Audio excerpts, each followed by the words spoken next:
Hey Bisonhawk, it's Barking Madly here. Just watched your last video on your failure and stuff like that, and it just got me to thinking that your whole system is really reliant on lights, mechanical pumping, and all this stuff to make sure that your plants are properly fed, your crawfish are properly filtered and all that stuff. And I'm just wondering if there's a way to do it that's maybe less dependent on, maybe not even relying on gravity so much, but just relying on plants doing what they do. What I was thinking of is, pretend this is the bottom half or bottom 2/3 of a 55-gallon drum. No vents or drains or anything like that, or you can put a bung on the side so you can drain it if you need to. But one thing I was thinking is, if you put your hydroponic stuff into little pots inside of that, you know, with all the gravel and stuff, and then you have a bunch of those hanging, you know, put 3 or 4 of them hanging inside of there, and that way you've got the nutrients and stuff are right there, right on top of each other. And I don't know how much oxygen gets how much aeration goes on through the roots or not, but it gives you a possibility of that.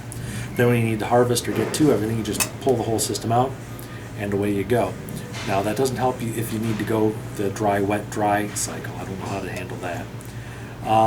One other possibility is look into plants that they use in a lot of aquariums. And one of them is scarus. It's a weed. I think it's actually an artificial product, or not an artificial, but completely unnatural around here. But it does a really good job. Grows like a son of a bitch, and it actually grows underwater, so it's actually going to oxygenate the water from inside the plant.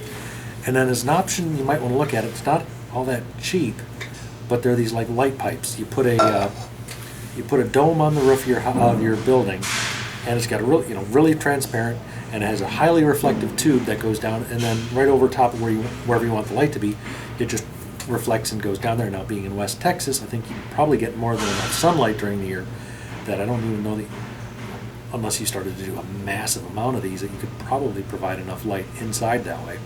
And they're reasonably energy efficient in terms of not having too much heat going out.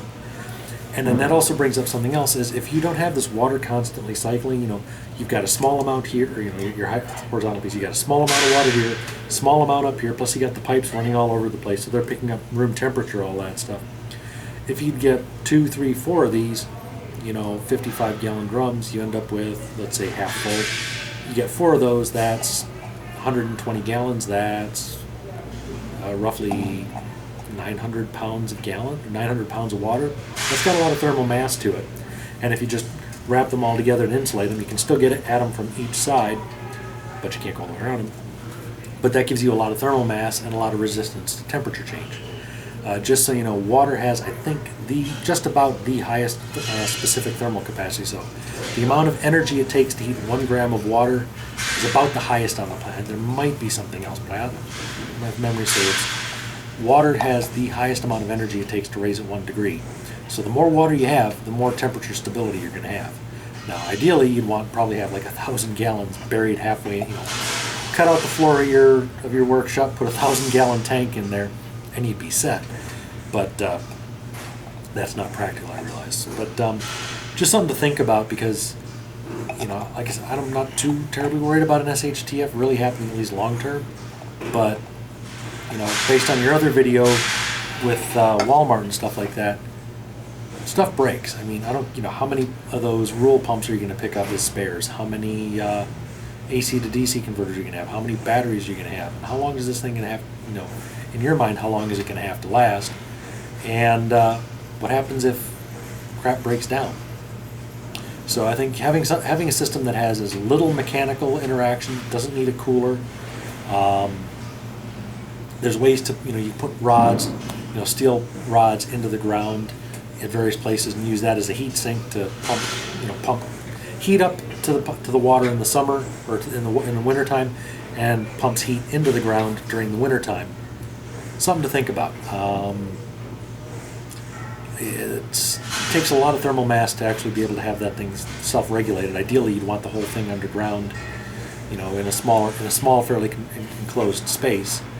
But just trying to minimize your electric bill. I mean, running a refrigerator 24/7 during the summer sucks.